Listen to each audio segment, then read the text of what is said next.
ETV ప్రేక్షకులకి నమస్కారం. Triple strategies of శుభమస్తు కార్యక్రమానికి స్వాగతం. ఈనాడు శుభమస్తు కార్యక్రమంలోని గ్రహఫల మంచంలో గ్రహాల యొక్క స్థితిగతులు, వాటి యొక్క శుభాశుభ ఫలితాల గురించి పరిశీలిద్దాం. అలాగే ఈరోజు 12 రాశుల వారికి ఏ సంఖ్యలు కలిసి వస్తాయి, రంగుల యొక్క ప్రాధాన్యత, ఈరోజు సోమవారం చంద్రుడి యొక్క పరిపాలన పూర్తిగా ఉంటుంది. మరి 12 రాశుల వారు ఈరోజు ఈశ్వరుణ్ణి ఆరాధించడం ద్వారా ఎటువంటి ఫలితాలు ఏర్పడతాయి అనేటువంటి అంశాలతో పాటు ముఖ్యంగా 12 రాశుల వారు ఈరోజు చేపట్టవలసినటువంటి కార్యక్రమాలు ఏమిటో కూడా పరిశీలిద్దాం. ముందుగా నేటి పంచాంగ వివరాలు. శ్రీ మన్మథనామ సంవత్సరం పాల్గొన మాసం, ఉత్తరాయణం, శిశిర ఋతువు. ఈ రోజు పాల్గొన బహుళ ద్వాదశి, ఆధ్యాత్మిక కార్యక్రమాలకి శ్రేయస్కరమైనటువంటి రోజు. అలాగే వారం హిందూ వారం లేదా సోమవారం చంద్రుడి యొక్క పరిపాలన పూర్తిగా ఉంటుంది. చంద్రుడు మనకారకుడు కాబట్టి ఈరోజు చేపట్టేటువంటి ఈశ్వరాభిషేకం, గోసేవ, దక్షిణామూర్తి యొక్క పూజలు, చంద్రజపం, అన్నదానం, వస్త్రదానం ఇత్యాది కార్యక్రమాలన్నీ కూడా మానసిక ప్రశాంతతను పెంచుతాయి. ప్రయోజనకర కార్యక్రమాలు, తద్వారా కార్యసిద్ధి ఏర్పడతాయి. ఈరోజు నక్షత్రం ధనిష్ట నక్షత్రం. ఈ ధనిష్ట నక్షత్రంలో ఈరోజు పుట్టేటువంటి వారికి ఏ పాదంలో పుట్టినప్పటికీ కూడా దోషం లేదు. అలాగే ఈ తర్వాత వచ్చేటువంటి నక్షత్రం శతభిషం. ఈ శతభిష నక్షత్రంలో పుట్టేటువంటి వారికి కూడా దోషం లేదు. ఈ ధనిష్ట నక్షత్రంలో పుట్టేటువంటి వారికి కుజ మహాదశతోటి ప్రారంభమవుతుంది. ప్రస్తుతం కుజుడు యొక్క స్థితి వృశ్చిక క్షేత్ర స్థితి, స్వక్షేత్ర స్థితి అయినప్పటికీ శని యొక్క యుతి ఉంది కాబట్టి ఇది ప్రతికూల పరిస్థితుల్ని ఆకస్మికంగా కలిగిస్తుంది. ఈ దోష నివృత్తికి సుబ్రహ్మణ్య స్వామి యొక్క అభిషేకం ఉపకరిస్తుంది. అలాగే ఈరోజు శతభిషం నక్షత్రంలో పుట్టేటువంటి వారికి రాహు మహాదశతోటి ప్రారంభమవుతుంది. ఇక ఈరోజు 12 రాశుల వారికి ఏర్పడేటువంటి శుభాశుభ ఫలితాన్ని పరిశీలిద్దాం. ముందుగా మేషరాశి.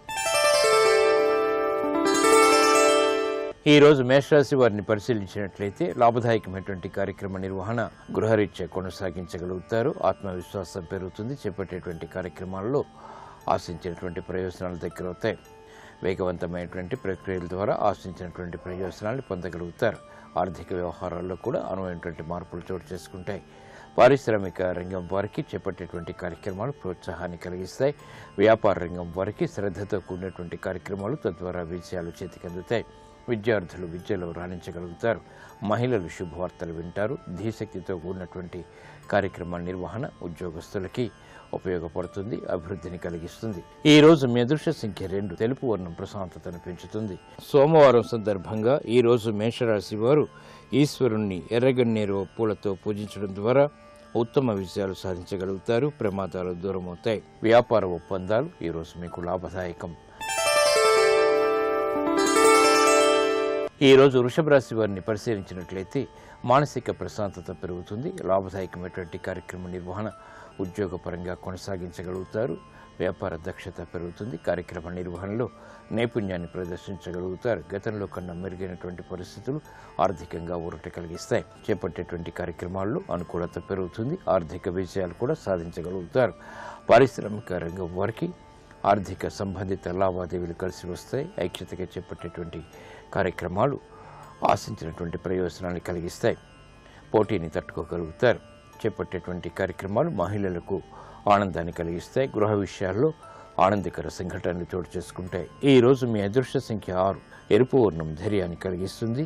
సోమవారం సందర్భంగా ఈ రోజు వృషభ రాశి వారు ఈశ్వరుణ్ణి నీలిరంగు పుష్పాలతో ఆరాధించడం ద్వారా సంకోచ పరిస్థితులు మటుమాయమవుతాయి. కోర్టు సంబంధిత వ్యవహారాలు, ప్రక్రియలు, సంభాషణలు ఈరోజు మీకు అనుకూలం. ఈ రోజు మిథున రాశి వారిని పరిశీలించినట్లయితే ఆర్థిక వ్యవహారాల్లో మెరుగైనటువంటి మార్పులు చోటు చేసుకుంటాయి. అదృష్ట సంఘటనని గృహరీత్యా ఆహ్వానించగలుగుతారు. ఉద్యోగ ప్రయత్నాలు ఫలిస్తాయి. చేపట్టేటువంటి కార్యక్రమాలపై ఆత్మవిశ్వాసం పెరుగుతుంది. లాభదాయకమైనటువంటి కార్యక్రమ నిర్వహణ వ్యాపార రంగం వారు చేపట్టగలుగుతారు. పారిశ్రామిక రంగం వారికి ఆర్థిక అనుకూలత పెరుగుతుంది. సఖ్యతతో కూడినటువంటి కార్యక్రమాలు విద్యార్థులు చేపట్టగలుగుతారు. విద్యా బలాన్ని పెంపొందింప చేసుకునేటువంటి అవకాశాలు దగ్గరవుతాయి. మహిళలు శుభవార్తలు వింటారు. ఆరోగ్య రక్షణ ఏర్పడుతుంది. చేపట్టేటువంటి కార్యక్రమాలు న్యాయవాద వృత్తి వారికి కలిసి వస్తాయి. శత్రుభీతి తగ్గుతుంది. కోర్టు సంబంధిత వ్యవహారాల్లో విజయాలు సాధించగలుగుతారు. ఈ రోజు మీ అదృష్ట సంఖ్య 5. ఆకుపచ్చ వర్ణం రక్షణకి దోహదపడుతుంది. సోమవారం సందర్భంగా మిథున రాశి వారు ఈ రోజు ఈశ్వరుణ్ణి బిల్వదళాలతో పూజించడం ద్వారా బృహస్పతి ద్వారా ఏర్పడేటువంటి ప్రతికూలత దూరమవుతుంది. ప్రశాంతత పెరుగుతుంది. విద్యా ప్రయత్నాలు ఈ రోజు మీకు లాభదాయకం. ఈ రోజు కర్కాటక రాశి వారిని పరిశీలించినట్లయితే ఉద్యోగ సంబంధిత కార్యక్రమాల్లో ప్రోత్సాహం లభిస్తుంది. నూతన కార్యక్రమాలు గృహరీత్యా కూడా చేపట్టగలుగుతారు. సమస్యలకు పరిష్కారాలు పొందగలుగుతారు. ఆసక్తితో కూడినటువంటి విషయాలు అన్ని రంగాల వారికి దగ్గరవుతాయి. ఆర్థిక సంబంధిత లావాదేవీలు పారిశ్రామిక రంగం వారికి కలిసి వస్తాయి. వ్యాపార రంగం వారికి అనువైనటువంటి మార్పులు వ్యాపారపరంగా లాభిస్తాయి. చేపట్టేటువంటి కార్యక్రమాలు విద్యార్థులకి ఉపకరిస్తాయి. మహిళలు గృహరీత్యా శుభవార్తలు వింటారు. శ్రమతో కూడినటువంటి విషయాలు కూడా సాధించగలుగుతారు. నూతన కార్యక్రమాలు, ఒప్పందాలు సాఫ్ట్వేర్ రంగం వారికి లాభిస్తాయి. ఈ రోజు మీ అదృష్ట సంఖ్య 6. తెలుపు వర్ణం ప్రశాంతతను పెంచుతుంది. సోమవారం సందర్భంగా ఈరోజు కర్కాటక రాశి వారు ఈశ్వరుణ్ణి విభూతి కలిపినటువంటి జలంతో అభిషేకించడం ద్వారా అష్టమకేతు ద్వారా ఏర్పడేటువంటి ఆకస్మిక ప్రమాదాలు దూరమవుతాయి. గృహ సంబంధిత కార్యక్రమాలు ఈరోజు మీకు ప్రశాంతతను పెంచుతాయి. ఈ రోజు సింహరాశి వారిని పరిశీలించినట్లయితే ఆకస్మిక విషయాలు ఆర్థికంగా చేకూరుతాయి. చేపట్టేటువంటి కార్యక్రమాలపై తిరిగి ప్రోత్సాహాన్ని పెంపొందింపచేసుకోగలుగుతారు. ఆరోగ్య రక్షణ తప్పనిసరి. వృత్తిలో అభివృద్ధికి చేపట్టేటువంటి కార్యక్రమాల్లో ఏర్పడినటువంటి ప్రతికూల పరిస్థితులు దూరం చేసుకునేటువంటి ప్రయత్నాలు కలిసి వస్తాయి. ఆధ్యాత్మిక కార్యక్రమాల్లో పాల్గొంటారు. వ్యాపార రంగం వారికి చేపట్టేటువంటి కార్యక్రమాల్లో అలసత్వం ఉన్నప్పటికీ ఆర్థిక విజయాలు క్రమక్రమంగా పొందగలుగుతారు. పారిశ్రామిక రంగం వారికి గతంలో చేసినటువంటి పొరపాట్లు సవరించుకునేటువంటి అవకాశాలు దగ్గరవుతాయి. విద్యార్థులకి ఆశించినటువంటి ప్రయోజనాలు వెంటనే పొందగలుగుతారు. మహిళలు ఆనందకర వార్తలు వింటారు. చేపట్టేటువంటి కార్యక్రమాలు న్యాయవాద వృత్తి వారికి కూడా కలిసి వస్తాయి. ఈ రోజు మీ అదృష్ట సంఖ్య 3. పసుపు వర్ణం త్వరితగతిని శుభాలను కలిగిస్తుంది. సోమవారం సందర్భంగా సింహరాశి వారు ఈశ్వరుణ్ణి తేనెతో అభిషేకించడం ద్వారా ఉత్తమ ప్రయోజనాలు సిద్ధిస్తాయి. శుభవార్తలు వింటారు. ఆర్థిక లావాదేవీలు, సంభాషణలు ఈ రోజు మీకు ఊరట కలిగిస్తాయి. ఈ రోజు కన్యారాశి వారిని పరిశీలించినట్లయితే ఆర్థిక విజయాలు దగ్గరవుతాయి. చేపట్టేటువంటి కార్యక్రమాల్లో ఆశించినటువంటి ప్రయోజనాల్ని వేగవంతంగా పొందగలుగుతారు. అభివృద్ధికి చేపట్టేటువంటి కార్యక్రమాల్లో విజయాలు సాధించగలుగుతారు. నూతన ప్రక్రియలు తద్వారా ఆశించినటువంటి ప్రయోజనాలు సాధించేటువంటి అంశాలు ఆనందాన్ని కలిగిస్తాయి. పారిశ్రామిక రంగం వారికి అభివృద్ధి గోచరిస్తుంది. వేగవంతమైనటువంటి నిర్ణయాలు తద్వారా విజయాలు చేతికి అందుతాయి. వ్యాపార రంగం వారికి ఐక్యత పెరుగుతుంది. లాభదాయకమైనటువంటి కార్యక్రమాల ద్వారా విజయాలు సాధించగలుగుతారు. స్థిరాస్తి రంగం వారికి సాహసోపేతమైనటువంటి నిర్ణయాల ద్వారా ఆదాయం పెరుగుతుంది. నూతన బాధ్యతలు న్యాయవాద రంగం వారికి కలిసి వస్తాయి. అభివృద్ధికి చేపట్టేటువంటి కార్యక్రమాల్లో సాఫ్ట్వేర్ రంగం వారికి ప్రతికూలత ఉన్నప్పటికీ అంతిమ విజయాలు క్రమక్రమంగా పొందగలుగుతారు. ఈ రోజు మీ అదృష్ట సంఖ్య 2. ఎరుపు వర్ణం ధైర్యాన్ని కలిగిస్తుంది. సోమవారం సందర్భంగా కన్యారాశి వారు ఈశ్వరుణ్ణి ఈ రోజు విభూతితో అర్చించడం ద్వారా సాహస నిర్ణయాల ద్వారా విజయాలు సాధించగలుగుతారు. ఆర్థిక లావాదేవీలు, సంభాషణలు, ప్రక్రియలు ఈ రోజు మీకు లాభదాయకం. ఈ రోజు తులారాశి వారిని పరిశీలించినట్లయితే ఆర్థిక సంబంధిత లావాదేవీల విషయంలో జాగ్రత్తలు వహించాలి. సంభాషణల విషయంలో ఏర్పడినటువంటి ప్రతికూలత ప్రబలమవుతుంది. నూతన కార్యక్రమాలను వెంటనే ప్రారంభించలేకపోతారు. శారీరక రుగ్మతలు పెరుగుతాయి. అభివృద్ధికి చేపట్టేటువంటి కార్యక్రమాల్లో పారిశ్రామిక రంగం వారికి ఆటంకాలు ఎదురవుతాయి. అయినప్పటికీ అంతిమ విజయాలు ఆలస్యంగానైనా సాధించగలుగుతారు. వ్యాపార రంగం వారికి చేపట్టేటువంటి కార్యక్రమాల్లో ప్రోత్సాహం తగ్గుతుంది. నూతన కార్యక్రమాల్ని వేగవంతంగా ప్రారంభించలేకపోతారు.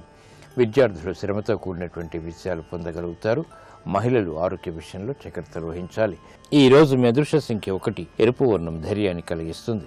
సోమవారం సందర్భంగా తులారాశి వారు ఈ రోజు ఈశ్వరుణ్ణి గంధంతో అర్చన చేయడం ద్వారా శుభ పరిణామాల్ని ఆహ్వానించగలుగుతారు. వాహన కొనుగోళ్లు వంటివి ఈ రోజు మీకు లాభదాయకం. ఈ రోజు వృశ్చిక రాశి వారిని పరిశీలించినట్లయితే అభివృద్ధికి చేపట్టేటువంటి కార్యక్రమాల్లో ప్రోత్సాహం లభిస్తుంది. విదేశీ సంబంధిత లావాదేవీలు కలిసి వస్తాయి. విదేశీ ప్రయాణాలు వంటివి ప్రోత్సాహాన్ని పెంపొందింపచేస్తాయి. కార్యక్రమ నిర్వహణలో క్రమశిక్షణ కలిగి ఉంటారు.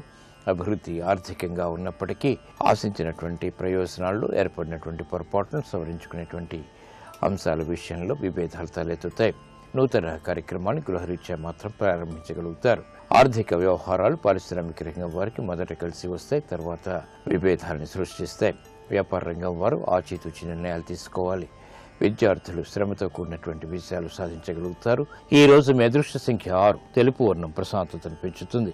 సోమవారం సందర్భంగా వృశ్చిక రాశి వారు ఈ రోజు ఈశ్వరుణ్ణి ఆవు పాలతో అభిషేకించడం ద్వారా జన్మశని ద్వారా కుజుడు ద్వారా ఏర్పడేటువంటి ఆరోగ్య ప్రతికూలత తగ్గుతుంది. ప్రమాదాలు దూరమవుతాయి. విదేశీ లావాదేవీలు, సంభాషణలు, ప్రక్రియలు ఈ రోజు మీకు అనుకూలం. ఈ రోజు ధనుస్సు రాశి వారిని పరిశీలించినట్లయితే శుభ ప్రయత్నాలు గృహరీత్యా ఆనందాన్ని కలిగిస్తాయి. నూతన ఒప్పందాల ద్వారా ఏర్పడినటువంటి ప్రతికూల పరిస్థితుల్ని ధైర్యంతో ఎదుర్కోగలుగుతారు. మానసిక చింతన తగ్గుతుంది. ఆరోగ్య విషయంలో ఏర్పడినటువంటి ప్రతికూలత కూడా తగ్గుతుంది. కార్మిక రంగం వారికి చేపట్టేటువంటి కార్యక్రమాలు కలిసి వస్తాయి.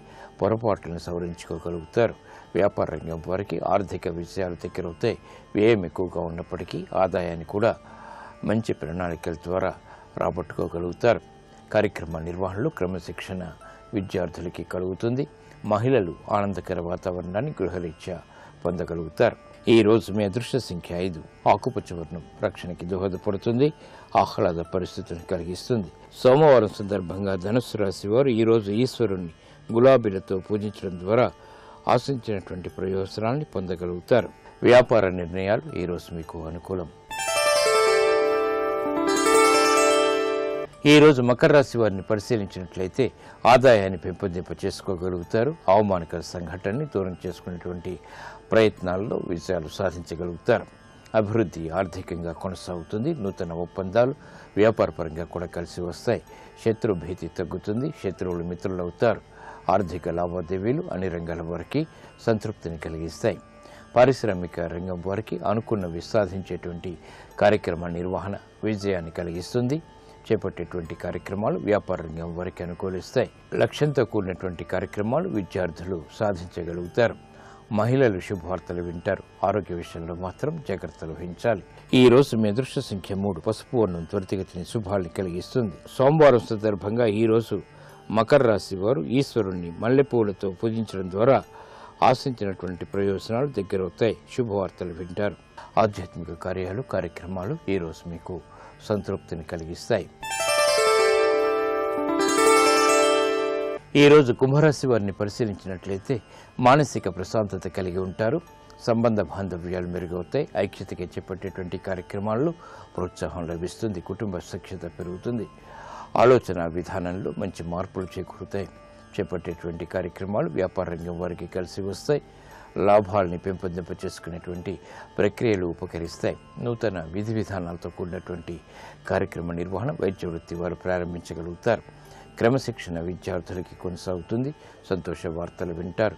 గృహ సంబంధిత కార్యక్రమాల్లో మహిళలు ప్రాధాన్యతను పెంపొందింప చేసుకోగలుగుతారు.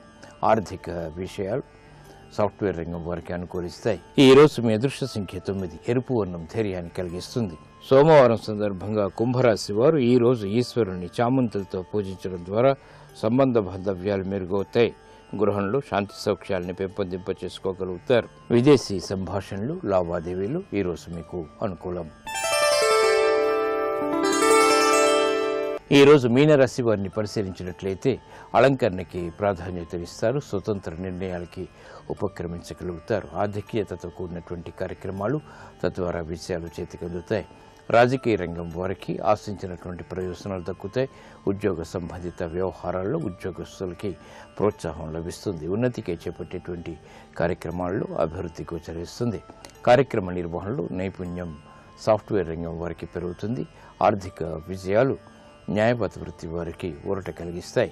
కార్యక్రమ నిర్వహణలో నైపుణ్యం మహిళలు ప్రదర్శించగలుగుతారు. గృహ సంబంధిత కార్యక్రమాలు ప్రోత్సాహాన్ని పెంచుతాయి. క్రమశిక్షణ తద్వారా విజయాలు ఆనందాన్ని కలిగిస్తాయి. ఈ రోజు మీ అదృష్ట సంఖ్య 3. పసుపు వర్ణం త్వరితగతిని శుభాలను కలిగిస్తుంది. సోమవారం సందర్భంగా మీనరాశి వారు ఈ రోజు ఈశ్వరుణ్ణి చెరకు రసంతో అభిషేకించడం ద్వారా క్లిష్ట సమస్యలకు పరిష్కారాలు పొందగలుగుతారు. ప్రశాంతత పెరుగుతుంది. ఆర్థిక లావాదేవీలు, సంభాషణలు ఈ రోజు మీకు అనుకూలం.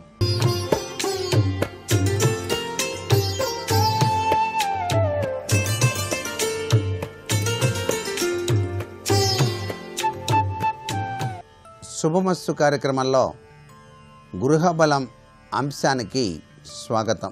సొంత ఇంటి యొక్క కలను సాకారం చేసుకునేటువంటి విషయంలో వాస్తుశాస్త్ర పరిజ్ఞాన తత్వం శతవిధాలా కూడాను ప్రతి ఒక్కరికి కూడా సహకరిస్తుంది. ఇంటి ఇల్లాలు, ఇంటి యజమాని తప్పనిసరిగా వాస్తు అవగాహన తత్వాన్ని గనక అలవర్చుకున్నట్లయితే మీ గృహం చక్కటి యోగవంతమైన అదృష్టాన్ని ప్రసరింపచేస్తుంది సుమా అని చెప్పడంలో ఏమాత్రం సందేహం లేదు. ఈ ఇల్లు చక్కగా కట్టుకున్నాం అనేటువంటి మానసిక సంతృప్తి వాస్తుశాస్త్ర పరిజ్ఞాన రీత్యా బాగా ఉన్నప్పుడు మాత్రమే మీరు ఆ ఆనందాన్ని అనుభవించడానికి ఆస్కారం ఉంటుంది. కాంపౌండ్ వాల్ మీరు కడుతున్నప్పుడు ఇంటి నిర్మాణం కంటే ముందే దక్షిణ, పశ్చిమ దిశల్లో ప్రహరీ గోడలు కట్టి ఇంటి పని ప్రారంభించటం చాలా మంచి విషయంగా వాస్తుశాస్త్రం మనకు తెలియజేస్తోంది. ఎందుచేత ప్రహరీ గోడకి ఇంత విలువ ఇచ్చారు అంటే పక్కన ఉండేటువంటి ఆ యొక్క గృహాల యొక్క వాస్తు ప్రభావం ఈ ఇంటిపైన పడకుండా ఉండేందుకు మాత్రమే ఇది సహకరిస్తుంది. కాంపౌండ్ వాల్ కట్టినప్పుడు ఈ హద్దు మాది అని చెప్పేసి చెప్పుకోవటానికి వీలు, ఎటువంటి విపత్కరమైన పరిస్థితులు ఏర్పరచకుండా పక్కవారి నుంచి సంభవించేటువంటి మాటలు మీకు ఆవేదనను కలిగించకుండా చక్కగా ఆ నిర్మాణాత్మకమైనటువంటి చర్యను చేపట్టి గృహ నిర్మాణం చేయటం ఉత్తమోత్తమమైనటువంటి పరిస్థితికి చక్కటి యోగాన్ని ప్రసాదిస్తుంది. అందుకే కాంపౌండ్ వాల్ నిర్మాణం చేసి గృహ నిర్మాణం చేసుకోవటం మంచిది కదా అని చెప్పారు వాస్తుశాస్త్రరీత్యా. ప్రహరీ కట్టేటప్పుడు కూడా దక్షిణ దిశ గోడ కంటే ఉత్తర దిక్కు గోడ, పశ్చిమ దిక్కు గోడ కన్నా తూర్పు దిక్కు గోడ ఎత్తు తక్కువగా ఉండాలి. అంటే మీరు ప్రహరీ కడుతున్నప్పుడు దక్షిణ దిశ గోడ కంటే ఉత్తర దిక్కు గోడ ఎత్తు తక్కువగా ఉండాలి. అలాగే పశ్చిమ దిశ గోడ కన్నా కూడా తూర్పు దిక్కు కూడా కించిత్తు తక్కువ ఎత్తులో ఉండటం సర్వత్రా కూడాను శుభదాయకవంతమైన ప్రభావాన్ని ఇస్తుంది. ఇల్లు కట్టాక వాకిళ్ళు కానివ్వండి, కిటికీలు కానివ్వండి, అల్మారాలు కానివ్వండి, ఇవన్నీ కూడా సరి సంఖ్యలోనే ఉండాలి తప్ప బేసి సంఖ్యలో ఉండకూడదు. ఇది వాస్తుశాస్త్రంలో చాలా అద్భుతవంతమైన విశేషం. సరి సంఖ్య అనేటువంటిది చూసినప్పుడు కూడా చివర సున్నా రాకూడదు. సరి సంఖ్య కదండి అని సున్నా వస్తే కుదరదు. సున్నా లేకుండా సరి సంఖ్య ఉండాలి. కాలిన కలప, పాత కలప, ఆ కలపలతో చేసినటువంటి వాకిళ్ళు, ఒకసారి ఇంటికి ఉపయోగించినటువంటి పాత కలపను మరలా కొత్త కలపగా మార్చి కట్టడం వాస్తుశాస్త్ర రీత్యా చాలా అనర్థదాయకం. చాలా గొప్ప టేక్ అండి అది. పాత ఇల్లు ఓడబీకాం, ఆ టేకే మళ్ళీ చక్కగా చేసి సింహద్వారానికి వాడుతున్నామంటే అనేక కష్టాలు ఎదురవుతాయి. ఎప్పుడు కొత్త గృహానికి కొత్త కలప వాడటమే సర్వత్రా కూడాను శుభదాయకవంతమైన ప్రభావాన్ని ఇచ్చి తీరుతుంది వాస్తుశాస్త్ర రీత్యా అనేటువంటి విశేషాంశాన్ని ప్రతి ఒక్కరూ కూడా గమనించాలి. సింహద్వారం ఎప్పుడూ కూడా పాత కర్రతో చేయకూడదు. ఒకసారి ఉపయోగించిన కర్రతో చేయటం మంచిది కాదు. ఇంటి ముందు తూర్పు ఉత్తర దిశల్లో వసారాలు ఉండేటట్టుగా ఏర్పాటు చేసుకోవటం కూడా వాస్తుశాస్త్రరీత్యా సమ్మతమైనటువంటి విషయంగా ప్రతి ఒక్కరూ కూడా భావన చేయాలి. మేడ మెట్లు కట్టేటప్పుడు మాత్రం తూర్పు నుంచి పశ్చిమానికి, ఉత్తరం నుంచి దక్షిణానికి పైకి ఎక్కే విధంగా మీరు మెట్లు ఏర్పాటు చేసుకోవటం సర్వత్రా కూడాను శుభదాయకవంతమైన ప్రభావాన్ని కలిగింపజేస్తుంది సుమా. ఇంట్లో గదుల్లో మీరు అటకలు కనుక కట్టేటైతే దక్షిణ పశ్చిమ దిశల్లోనే అటకలు కట్టాలి తప్ప తూర్పు ఉత్తరం వైపు అటకలు కట్టకూడదు. ఇది చాలా ముఖ్యమైన విషయం వాస్తుశాస్త్రంలో. బరువుకు ఎక్కువ ప్రాధాన్యత ఇచ్చాం. అటువైపు బరువులుంటే ఏ ఇబ్బంది లేదు. దక్షిణం వైపు, పశ్చిమం వైపు, తూర్పు ఉత్తరం వైపు కనుక అటకలు కడితే అనుకున్న పనులు సానుకూలం కాక అనేక రకాలైన ఇబ్బందులు చోటు చేసుకుంటాయి. ఈశాన్యంలో మాత్రం ఎటువంటి పరిస్థితుల్లో ఎటువంటి దొడ్లు కట్టకూడదు. ఈశాన్యం ఎప్పుడూ ఖాళీగా ఉండాలి. కావాలంటే అక్కడ పంపు ఏర్పాటు చేసుకోవచ్చు. బయట నుంచి ఎవరైనా మనుషులు లోపలికి వచ్చినప్పుడు ఈశాన్యం పంపు తెప్పి కాళ్ళు చేతులు కడుక్కొని లోపలికి రావచ్చు. పవిత్రవంతమైనటువంటి భావన చింతనకు ఇది చక్కటి యోగం. ఈశాన్యంలో మాత్రం ఎటువంటి గదులు కూడాను నిర్మాణం చేయటం మంచిది కాదు. తూర్పు ఉత్తర దిశల్లో ఎప్పుడూ కూడా మీరు నిర్మాణం చేసేటప్పుడు నేల మాత్రం పల్లంగానే ఉండాలి. దక్షిణ పరమణ దిశలో నేల మెరకగా ఉండాలి. ఇవన్నీ వాస్తులో ప్రతి ఒక్కరూ కూడా పాటించవలసినటువంటి ముఖ్యమైనటువంటి సూత్ర ప్రాతిపదికలు. ఇటువైపు మెరక, అటువైపు పల్లం ఉందనుకోండి, చాలా అరిష్టాలు వస్తాయి.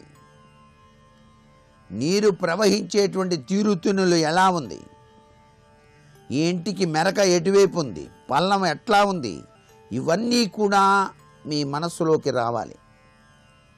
కట్టేటప్పుడే దానికి తగ్గట్టుగా ఏర్పాటు చేసుకోవటం సర్వత్రా కూడాను శుభదాయకవంతమైన ప్రభావాన్ని కలిగింపజేస్తుంది.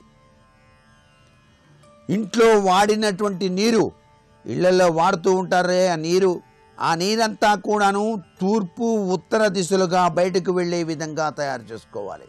ఎటు నుంచైనా సరే మీరు పెట్టుకోండి, కానీ తూర్పు లేక ఉత్తర దిశలుగా మాత్రమే బయటకు వెళ్ళి ఏర్పాటు చేసుకోవటం సర్వత్రా కూడాను వాస్తుశాస్త్రరీత్యా శుభకరమైన ప్రభావాన్ని కలిగింపజేస్తుంది సుమా అని చెప్పేసి మనకు వాస్తుశాస్త్రం తెలియజేస్తోంది.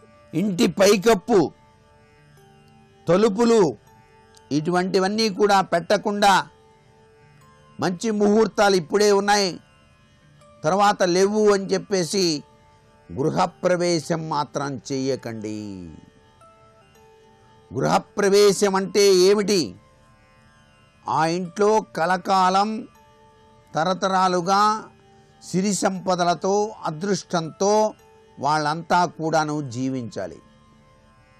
ఒక గృహం కట్టారంటే జన్మ సాఫల్యత, అది ఈశ్వరానుగ్రహం.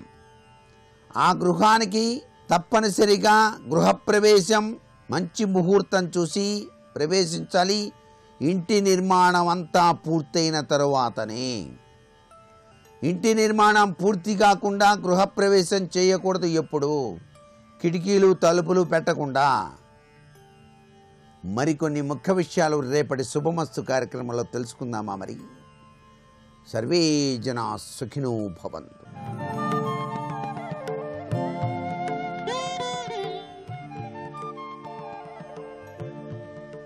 శ్రీరాఘవం దశరథాత్మజమప్రమేయం సీతాపతిం రఘుకులాన్వయరత్నదీపం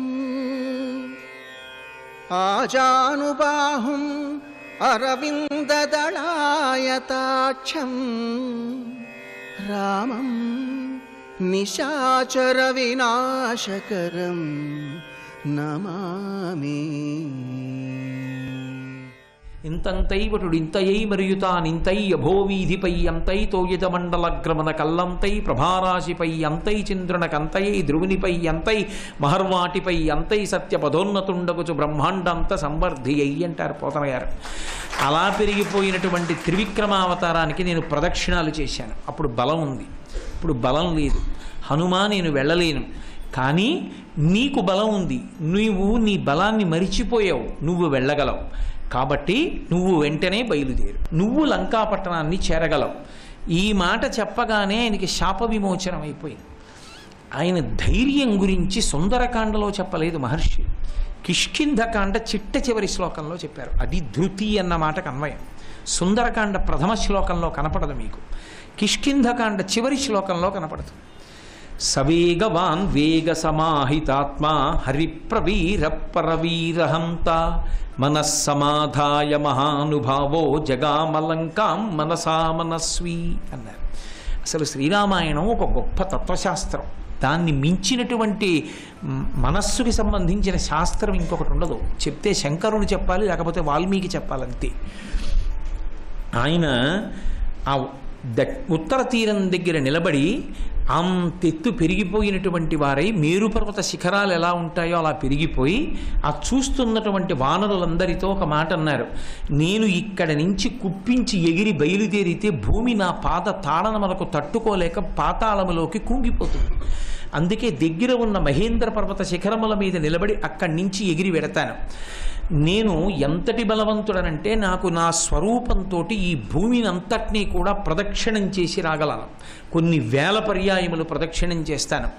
ఈ సముద్రంలో ఉండేటటువంటి పాముల్ని గరుత్మంతుడు తన ముక్కుతో కరచుకుపోతూ ఉంటాడు. ఆయన ఎలా తీసుకుపోతాడో అలాగే నేను సముద్రానికి ఉత్తర తీరంలో నిలబడి నా శరీరాన్ని పెంచి వంగి చాపి నా చేతితో దక్షిణ తీరాన్ని ముట్టుకోగలను. నేను నా చేతికి ఉన్నటువంటి బలంతో పర్వతములనన్నింటినీ కదిపేయగలను. నా తొడల యొక్క శక్తితో పర్వతములను చూర్ణములుగా కొట్టేయగలను. ఈ భూమిని తిరగవేసేయగలను. అంతటి బలం ఉన్నవాడిని. కాబట్టి నేను ఇప్పుడు బయలుదేరుతున్నానన్నారు. బయలుదేరుతున్నానన్న మాటలో మీరు ఒకటి గమనించాలి, ఆయన వెంట వస్తున్నాడన్నవాడు ఎవ్వడూ లేడు, ఆయన ఒక్కరే. వెళ్ళవలసింది సీతమ్మ తల్లి దర్శనానికి. సీతమ్మ తల్లి దర్శనం చేయడం అంత తేలికైన విషయం కాదు. రావణుడు ఏదైనా అంగీకరిస్తాడు, కానీ సీతమ్మని కనీసం వేరొక పురుషుడు చూడ్డాన్ని ఆయన అంగీకరించాడు. తాను కాదు, ఇంకొక పురుషుడు చూడ్డానికి వీల్లేదు. అందుకే లంబకర్ణ లలాటంచ లంబోదర పయోధరాం లంబోష్టీం లంబజుబుకాం లంబాస్యాం లంబజానుకాం అని వికృతమైనటువంటి స్వరూపాలున్నటువంటి రాక్షస స్త్రీలని కాపలా పెట్టాడు తప్ప వేరొక పురుషుడు ఎవరైనా సీతమ్మని చూశారన్నా మాట్లాడినా వాడు అంగీకరించలేడు. అంతటి తీవ్రమైన కామం. అందుకే స్వామి హనుమ సుందరకాండలో వెళ్ళి సీతమ్మతో ఏదో కోతి కిచకిచలాడిందని అక్కడ ఉన్నటువంటి రాక్షస స్త్రీలు చెప్తే ఆయన కన్నుల వెంట పడినటువంటి నీటి బొట్లు ఎలా పడ్డాయో మహర్షి వర్ణించారు. దీపంలో వేసినటువంటి ఒత్తి బాగా నూనెలో తడిసిపోయి ముందుకొచ్చేసిన దాన్ని వెలిగిస్తే నూనె బిందువుతో పాటుగా అగ్నిహోత్రం కింద పడితే ఎలా పడుతుందో అలా పడ్డా ఇటవడికి. అంత కోపం. పురుషుడెవరూ స్త్రీని చూడ్డానికి వీల్లేదు, అంతటి కామం. అటువంటి రావణుడు ఎక్కడ బంధించాడో తెలియదు, ఎన్ని తప్పులు చేశాడో, ఎంతమందిని బాధ పెట్టాడో. అందుకే తననెవరు చంపుతారో భయం. ఎప్పుడూ లంకాపట్టణంలో విచ్చుకత్తులు పట్టుకు తిరుగుతూ ఉంటారు. అందున సీతమ్మని తీసుకొచ్చిన తరువాత ఆ భయం ద్విగుణీకృతమైంది, రాముడు వస్తాడేమో అని. అందుకే ఎల్లవేళలా పహరా కాస్తూ ఉంటారు. అటువంటి చోటుకెళ్ళి తను సీతమ్మ ఎక్కడుంది అని ఎవరిని అడగడానికి అవకాశం లేదు. తను ఎవరినీ అడగకుండా కాంచనలంకనంతటినీ అన్వేషించి సీతమ్మ ఎక్కడ ఉందో జాడ కనిపెట్టాలి. కనిపెట్టి వెనక్కి రావాలి. అలా వెళ్ళేటప్పుడు తన ప్రయత్నం సఫలమవుతుందో అవదో, తన పక్కన ఇంకొకడెవరైనా ఉన్నాడా, తనతో రాగలిగిన వాడు ఒక్కడు లేడు. తను అక్కడికి వెళ్ళిన తరువాత ఏదైనా జరిగితే కనీసం వచ్చి తెలుసుకునేటటువంటి వాడు లేడు. పోనీ తనతో ఆ ఇబ్బంది పోతుందా? సీతమ్మ తల్లి జాడ తాను కనిపెట్టలేకపోతే కాలం దాటిపోయింది కాబట్టి తనని నమ్ముకున్న ఇన్ని లక్షల వానరాల్ని సుగ్రీవుడు చంపేస్తాడు. ఇప్పుడు తన ప్రాణంతో పోలేదు, తాను వెళ్ళకపోతే సీతమ్మ తల్లి జాడ కనిపెట్టేవాడు లేడు. సీతమ్మ తల్లి జాడ కనిపెట్టకపోతే అటు సుగ్రీవుడు మాట నిలబెట్టుకోలేకపోయాడు కాబట్టి ఆయన బ్రతకడు. ఆయన లేనినాడు వానరజాతి బతకదు. రామచంద్రమూర్తి ఇన్ని ఇబ్బందులు, ఇంత ప్రబలమైనటువంటి కార్యం మీద తానొక్కడే వెడుతున్నాడు.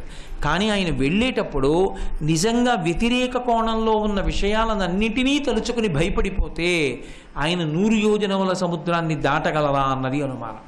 కానీ తన శక్తితో ఎంత ఉత్సాహాన్ని పొంది బయలుదేరారంటే ఆయన బయలుదేరడం గురించి చెప్తూ మహర్షి అన్నమాట, సవేగవాన్వేగ సమాహితాత్మ హరిప్రవీర పరవీరహంత మనస్సమాధాయ మహానుభావో జగామలంకాం మనసా మనస్వి. ఆయన శరీరంతో లంకకెళ్ళడానికి సమయం పడుతుంది, మనసుతో లంక చేరిపోయారు అన్నారు. మీరు కొంతమందిని చూడండి, మీరు మనం ఇలా చెయ్యాలి, ఈ పని ఇలా చెయ్యాలి, ఇలా చెయ్యాలన్నారనుకోండి, ఎంతో జాగ్రత్తగా విని అయిపోయినట్లే ఆ పని మనం చేసేస్తాం అంటాడు. అంటే ఆ పనిని మానసికంగా సాధించేశాడు ముందు. ఉత్సాహం, ఆ ఉత్సాహం కొరవడిపోయిందనుకోండి మనిషి ఏది సాధించలేడు. ఉత్సాహము నిర్వేదము అని 2 మాటలు. ఉత్సాహము పొంగు, నిర్వేదము కుంగు. ఈ 2 ఎక్కడుంటాయంటే మనసులోనే. ఎవడు ఉత్సాహవంతుడో వాడు దేన్నైనా సాధిస్తాడు. ఎవడు నిర్వేదాన్ని పొందుతాడో వాడు సాధించగలిగినది ఏదీ ఉండదు. అందుకే ఆ ఉత్సాహం పోకూడదు. జరగవలసిన కార్యం, తాను చెయ్యవలసినటువంటి పని, రెండిటి విషయంలో నిర్ణయం తీసుకున్నారు. నేను దాటుతాను 100 యోజనముల సముద్రాన్ని. మానసికంగా ముందు దాటేశారు. అంటే ముందు మనసుకి ఆ ఉత్సాహం ఉండాలి. అసలు మనసుకు ఆ ఉత్సాహం లేదనుకోండి ఏ పని చేయలేడు. అందుకే జగామలంకాం మనసా మనస్వి. ఆయన మనసుతో వెళ్ళిపోయారు లంకాపట్టణానికి. అది ఆయన యొక్క గొప్పతనం, అది ధృతి అన్న మాటకు అర్థం. అందుకే మహర్షి ఆయన బయలుదేరిన ఘట్టాన్ని చెప్తూ తతో రావణనీతాయా సీతాయా శత్రుకర్షణ ఈయేష పదమన్వేష్టం చారణా చరితే పది. ఈయేష అంటారంటే సంకల్పము చేసినాడు. అది చెయ్యలేరు చాలామంది. కొన్ని కోట్ల మంది దీపాన్ని చుట్టూ తిరిగే పురుగుల్లా పడిపోతూ ఉంటారు. శంకరాచార్యులు వారికి అసహ్యం వేసి భజగోవిందంలో ఒక మాట అన్నారు, నళినీదలగత జలమతి తరళం తత్వజ్జీవిత మతిజయ చపలం విద్ధిర్వ్యాధ్యభిమానగ్రస్తం లోకం శోకచ హంత సమస్తం అన్నారు. ఈ లోకం రోగాల గురించి, అనుబంధాల గురించి తలుచుకు చచ్చిపోయింది నా దృష్టిలో. వీళ్ళకి అసలు ఈశ్వరుణ్ణి చేరుదామన్న సంకల్పం లేదు అన్నారు. ఆ కోపం వచ్చిన శంకరాచార్యుల వారే 2 శ్లోకాలు దాటిన తర్వాత కాతే కాంత కస్తే పుత్ర సంసారో యమతీవ విచిత్ర కస్యత్వం కక్కుతయాయాత తత్వం చింతియ తదీయభ్రాత. ఓ సోదరా ఆలోచించు అని మళ్ళీ కిందికి దిగొచ్చి ప్రేమతో పలకరిస్తారు. అందుకు జగద్గురువులయ్యారు ఆయన. కాబట్టి ఈయేషా అసలు ముందు సంకల్పం ఉండదు జీవితంలో. నేను ఇది సాధిద్దాం అనుకుంటున్నాను అన్న అభిప్రాయం ఉండదు. మీకు మహాభారతంలో 2 వ్యక్తులు కనపడతారు. ఆ ఇద్దరినీ మీరు బాగా తరచి చూస్తే వాళ్ళిద్దరికీ సంబంధించని పనులు ప్రారంభం చేశారు వాళ్ళు దాని చేత నిష్ణాతులయ్యారు మహాభారతంలో. అసలు వాళ్ళకి అవసరం లేదు. ఒకడు శ్రీకృష్ణుడు, ఒకడు శల్యుడు. వీళ్ళిద్దరికీ సారథ్యం బాగా తెలుసు. ఎంత గొప్పగా సారథ్యం చేస్తారంటే రథాన్ని నడపడంలో ఆ రోజుల్లో మహాభారత కాలంలో కృష్ణుడు శల్యుడు వీళ్ళిద్దరే ఒకళ్ళకొకళ్ళు పోటీ. అంతకన్నా మూడోవాడిని చెప్పడానికి లేదు. ఇంకా కృష్ణుడితో సమానంగా సారథ్యం చేస్తాడు శల్యుడు. సారథ్యం చేయడం అంటే ఏంటి? ఓ బండి నడపడం. ఆయనకి ఎందుకు? శల్యుడు రాజు, కృష్ణుడికి ఎందుకు? ఆయనకు అవసరం ఏంటి అంటే విలాస విద్య అంటారు. సరదాగా నేర్చుకున్నటువంటి పని వాళ్ళకి ఎంత కీర్తి ప్రతిష్టలు తెచ్చిందంటే మహాభారతంలో అర్జునుడికి సారథ్యం కృష్ణుడు చేశాడు కాబట్టి అర్జునుడు గెలిచాడు. లేకపోతే అసలు అర్జునుడు గెలవలేడు. పరమయదార్థం నేను చెప్తున్నాను. కృష్ణుడు ఉన్నాడు కాబట్టి కురుక్షేత్ర యుద్ధం అంతా అయిపోయిన తర్వాత రథాన్ని తీసుకెళ్ళి నిలబెట్టి బావా కిందకి దిగిపో, నీ సామానంతా పట్టుకుపోన్నాడు. అన్నీ తీసుకుని వెళ్ళిపోయాడు దూరంగా. స్వామి హనుమని పిలిచి వెళ్ళిపోమన్నారు. పతాకం మించి వెళ్ళిపోయారు. రథాన్ని ఆవహించి ఉన్నటువంటి శక్తులన్నింటినీ విడిచిపెట్టేయమన్నారు. విడిచిపెట్టేయమని కృష్ణ పరమాత్మ ఒక్క దూకి గబగబా నడిచి వెళ్ళిపోయారు. రథం భగ్గున కాలిపోయింది. అర్జునుడు తెల్లబోయి అడిగాడు, బావా అదేంటి ఆ రథం అలా కాలిపోయిందని అడిగాడు. ఇప్పుడు కాలిపోవడం ఏంటి, ఎప్పుడో కాలిపోయింది. భీష్మ, ద్రోణ, కర్ణ, కృపాచార్యుల వంటి మహాపురుషులు వేసినటువంటి అస్త్రములకు దగ్ధమైపోయింది. నువ్వు కాలిపోతావని ఆపాను. ఇప్పుడు పని అయిపోయిందని కాలిపోమన్నాను. రథసారథ్యం కృష్ణుడి చేయడం అంత పనికొచ్చింది. అర్జునుడి ప్రాణాలు నిలబెట్టింది. కృష్ణుడి వలన కురుక్షేత్రంలో ధర్మం నిలబడింది. శల్యుడు సారథ్యం చేశాడు కనుకనే కర్ణుడికి సారథ్యం చేస్తూ కర్ణుడిని అదే పనిగా నిరుత్సాహపరిచాడు కాబట్టి కర్ణుడు యుద్ధం చేయలేకపోయాడు. కర్ణుడి మరణానికి కారణం అదయింది, శల్య సారథ్యం అయింది. కాబట్టి నేను ఏదో ఇది చేస్తాను, నేను జీవితంలో ఒక మంచి పని చెయ్యాలి, నేను ఈ పని చేస్తాను అని ఒక సంకల్పం అసలు లేదు. ఈష ఏదో ఒక్క విషయం, సంకల్పం అన్నది అసలు ఒకటి ఉండాలి కదా. ఏదో ఒక్క విషయం, నేను సారథ్యం నేర్చుకుంటానన్నాడు కృష్ణుడు, కాపాడింది. నేను సారథ్యం నేర్చుకుంటానన్నాడు శల్యుడు, వెళ్ళింది దూరానికి. నేను ఇది చేస్తాను అన్నవాడు వాడు ఉండాలి కదా. అది ఎంత చిన్న పని కానివ్వండి, అది గొప్ప స్థితికి తీసుకెళ్ళిపోతుంది. ఏ పని చేశావన్నది కాదు, ఒక మంచి పని, ఏదో ఒక పని నువ్వు చరిత్రలో శాశ్వతంగా నిలబడతావు. అసలు నువ్వు ఆ స్థానం కల్పించుకోవడానికి ఈషా సంకల్పం ఏది? అసలు ఆ సంకల్పం అంటూ ఒకటి ఉంటే తర్వాత దాన్ని నిలబెట్టడం మాట. దీపం వెలిగిస్తే కదా గాలికి కొండెక్కకుండా చేతులు పెట్టడం. అసలు దీపమే వెలిగించకుండా ఇంకా కొండెక్కడం, దీపం వెలగడం అన్న మాట ఎక్కడ వస్తుంది? అసలు ఏదో ఒకటి నా జీవితంలో చేస్తాను, ఏది సంకల్పం? జైల్లో ఉండి పుస్తకాలు రాశాడు జవహర్లాల్ నెహ్రూ గారు.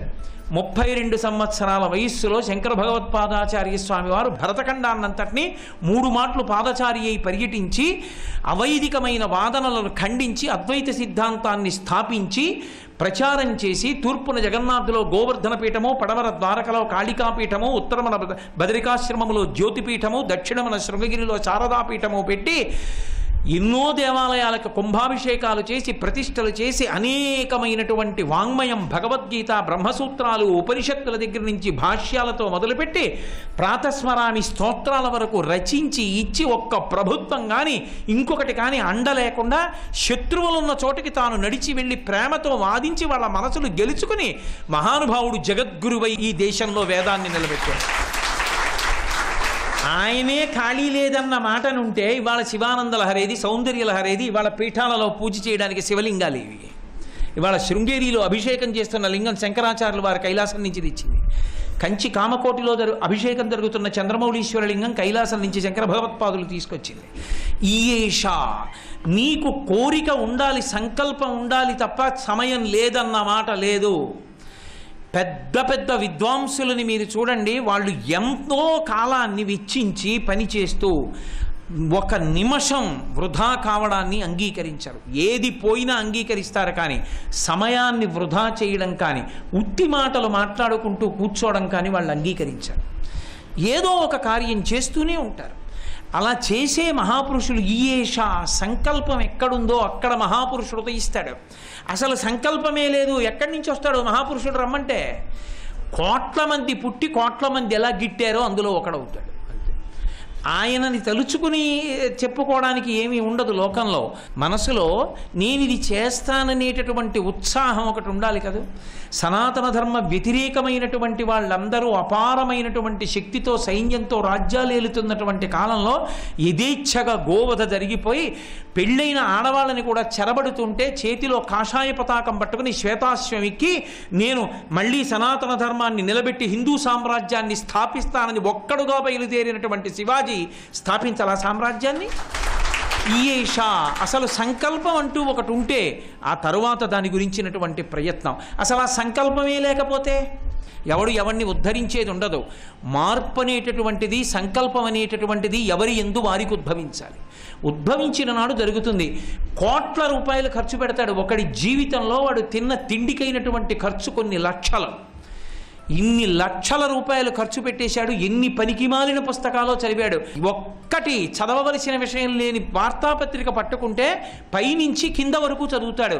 శ్రీరామాయణం 6 కాండలు నీ జీవితంలో 70 ఏళ్ళు వచ్చినా చదవలేకపోతే ఎవరి తప్పు?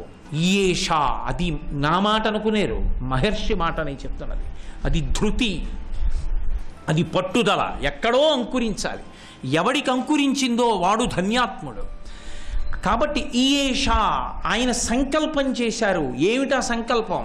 కొన్ని కోట్ల మంది కింద నించున్నారు, ఎవరు చేయలేదు ఆ సంకల్పం. ఆ వానరులు చచ్చిపోతామేమో అన్న భయంతో ఉండిపోయారు.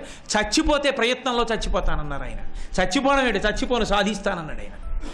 అంటూ తతో రావణనీతాయా సీతాయా శత్రుకర్షణ, రావణాసురుని చేత అపహరింపబడినటువంటి సీతమ్మ తల్లిని వెతకడానికి చారణలు బయలుదేరిన మార్గంలో బయలుదేరడానికి ఆయన ఈయేషా సంకల్పము చేసి ఉన్నారు.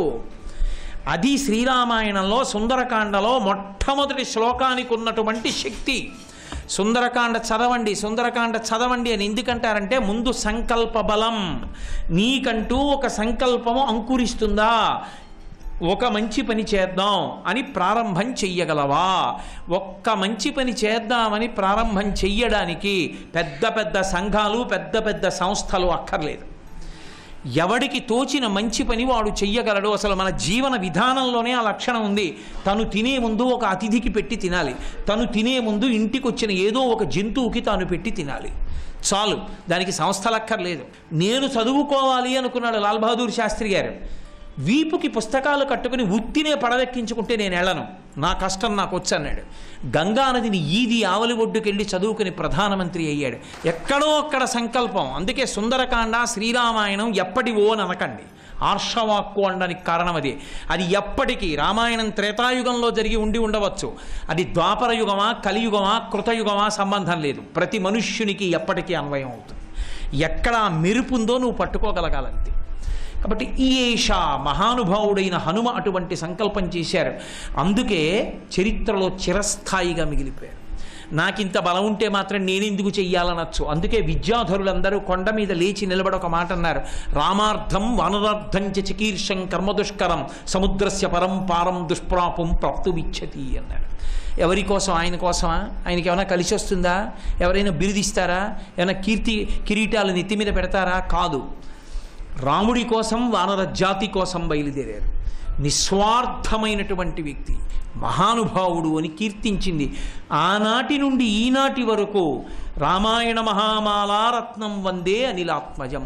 కిష్కింధకాండ వరకు అసలు హనుమ కనపడరు రామాయణంలో. బాలకాండలో కానీ, అయోధ్యకాండలో కానీ, అరణ్యకాండలో కానీ ఆయన ప్రస్తావనే లేదు. కిష్కింధకాండలో వచ్చారు. కిష్కింధకాండలో వచ్చినటువంటి హనుమ రామాయణం ఎక్కడ చెప్పినా హనుమ గురించి చెప్పకుండా ఉండడం సాధ్యం కాదు. ఇంకంతే. అంతటి ప్రధానమైనటువంటి స్థితిని పొందేశారు. ఎందుచేత అంటే కేవలము ఆయన సంకల్ప బలం చేత. పోనీ నాకు ఇంత బలం ఉంది కాబట్టి నేను వెడతానంటారా? అందుకే మహర్షి పక్కనే ఒక మాట అంటారు, దుష్కరం నిష్ప్రతిద్వంద్వం చికీర్షం కర్మవానర సముద్ర శిరోగ్రీవో గవాంపతిరివా బభౌ అంటారు. అసలు ఆ పని అంత తేలికైన పని ఏం కాదు, అంత తేలిగ్గా అందరూ సంకల్పం చేసే పని కూడా కాదు. దుష్కరం నిష్ప్రతిద్వంద్వం చికీర్షం కర్మవానర సముద్ర శిరోగ్రీవో గవాంపతిరివా బభౌ. ఆయన దాటవలసిన సముద్రం వంక నిలబడి చూస్తే అంత చంచల స్వభావం ఉన్నటువంటి వానర శరీరంలో ఉండి అంత తీక్షణ దృక్కులతో చూశారు ఈ సముద్రాన్ని. ఇంత వేగంతో ఇలా దాటాలి. ఎంత లెక్క కట్టుకున్నారో మహానుభావుడు. నిలబడి చూస్తూ ఇదంతా నా గొప్పే, నేను దాటగలనన్నారనుకోండి మళ్ళీ అహంకారం. సంకల్పం చేసుకున్నటువంటి వ్యక్తికి ఉండవలసినటువంటి వినయం ఎక్కడ ఉంటుందో అక్కడ వంగి ఉంటుంది. ఎక్కడ వంగి ఉంటాడో అక్కడికి ప్రవాహం ఉంటుంది. నీరు పల్ల మెరుగు నిజము దేవుడిరుగని ఎక్కడ వినయంతో వంగి ఉంటాడో అక్కడికే ఈశ్వర అనుగ్రహ ప్రవాహం. ఎక్కడ పైకి లేచి నిలబడతాడో నా అంతవాణ్ణి నేనని ఆ మెరక మీదకి ఎక్కదు అనుగ్రహం. నీ అంతవాడివి నువ్వు అంటారు. కాబట్టి ఎంత వినయంతో మాట్లాడతారో. యథా రాఘవ నిర్ముక్త శరస్వసన విక్రమ గచ్చే తత్వద్గమిష్యామి లంకాం రావణపాలితాం నహి ద్రక్ష్యామి యది లంకాయాం జనకాత్మజాం అనేనైవ హి వేగేన గమిష్యామి సురాలయం బద్ధ్వా రాక్షతరాజేన మనయిష్యామి రావణం సర్వదా కృతకార్యోహామేష్వామి సహసీతయా అంటారు. నేను 100 యోజనముల సముద్రాన్ని దాటి వెడుతున్నానంటే ఆ శక్తి నాది కాదు. మహానుభావుడైనటువంటి రామచంద్రమూర్తి తన ఎడంచేత్తో బంగారు కోదండాన్ని పట్టుకుని కుడి చేతిని వెనక ఉన్నటువంటి అక్షయ బాణ తూణీరంలోంచి తీసినటువంటి బంగారు బాణాన్ని వింటినారికి సంధించి ఆకర్ణాంతములాగి విడిచిపెట్టినప్పుడు రామచంద్రమూర్తిలో ఉన్నటువంటి శక్తి బాణములోకి ప్రవేశించి ఆయన ధనస్సు నుండి వినిర్ముక్తమైనది వెళ్ళి ఎదురుగుండా ఉన్న లక్ష్యం మీద ఎలా పడిపోతుందో అలా రామచంద్రమూర్తి యొక్క అనుగ్రహము నాలో శక్తిగా ప్రవేశించడం వల్ల 100 యోజనముల సముద్రాన్ని దాటగలుగుతున్నాను తప్ప ఇది నా శక్తి కాదంటారు. ఆ వినయము లేనినాడు ఎంత ప్రయత్నమున్నా ఎంత దక్షత ఉన్నవాడైనా ఆదర్శ పురుషుడు కాలేడు. ఇలా చూపించుకోవడం గొప్ప విషయం కాదు. ఇది గురువుల వైభవం, ఇది మా తల్లిదండ్రుల అనుగ్రహం, ఇది పరమేశ్వర అనుగ్రహం అన్నవాడు గొప్పవాడు. అందుకే షట్పది స్తోత్రం చేస్తూ శంకరాచార్యుల వారి మొదటి కోరికగా, ఆయన కోరిక మన కొరకు, అవినయమపనయ విష్ణోహో అంటూ మొదలుపెట్టారు. ఈశ్వరా, నాకు అవినయాన్ని తీసేయి, అహంకారం తీసి వినయాన్ని కటాక్షించు అన్నారు. ఆ వినయానికి మారుపేరు మహానుభావుడు స్వామి హనుమ యొక్క వినయం చూస్తే అబ్బా ఏమి వినయం రా అనిపిస్తుంది. అందుకే బుద్ధిర్ యశో బలం ధైర్యం నిర్భయత్వం అరోగత అజాడ్యం వక్పటత్వం చ హనుమాత్ స్మరణాత్ భవేత్. ఆయన్ని తలుచుకుంటే చాలు ఎటువంటి వాడికి కూడా ఈ లక్షణములన్నీ కలుగుతాయి అంటారు. అంత వినయం. ఎంత వినయం అంటే ఇక్కడే కాదు, ఆఖరికి 100 యోజనముల సముద్రాన్ని దాటి ఆవలొడ్డుకు వెళ్ళి ఉరిపోసుకుంటున్న సీతమ్మకి రామచంద్రమూర్తి యొక్క క్షేమవార్త చెప్పి ఆమెకి బ్రతుకు మీద తీపి పుట్టించి ఆమెకి రామచంద్రమూర్తి యొక్క హస్తాభరణాన్ని ఉంగరాన్ని అందించి శాంతి చేకూర్చినటువంటి హనుమను ఉద్దేశించి సీతమ్మ తల్లి మాట్లాడుతూ, ఇన్ని కోట్ల మంది వానరములలో ఒక్కడు కూడా 100 యోజనములు దాటి లంకాపట్టణాన్ని రాలేకపోయాడు కదా, రేపు పొద్దున్న యుద్ధం ప్రారంభమైతే ఎవరొస్తారని అడిగింది. ఇంకొకడైతే నిజమేనమ్మా అంటాడు. కానీ ఆయన అన్నారు, అమ్మా మధ్య శిష్టాశ్చ తుల్యాశ్చ సంతి తత్ర వనౌకసహ మత్త ప్రత్యవర కశ్చిన్నాస్తి సుగ్రీవ సన్నిధౌ అన్నారు. అమ్మా నీకు తెలియని విషయమా, అంతఃపుర స్త్రీల దగ్గరికి పంపించేటప్పుడు ప్రభువులు తన దగ్గర ఉన్న పరివారంలో అందరికన్నా తక్కువ శక్తి ఉన్నవాడెవరో వాణ్ణే పంపిస్తారు. అమ్మా రామచంద్రమూర్తి నన్ను నీ దగ్గరికి పంపించాడంటే నాతో సమానులున్నారు, అధికులున్నారు, కానీ నాకన్నా తక్కువ వాళ్ళు లేరు, కాబట్టి ఎవరు రారమ్మా అందరూ వస్తారు. అది ఆయన వినయం అంటే. సర్వం శ్రీ ఉమామహేశ్వర పరబ్రహ్మార్పణ.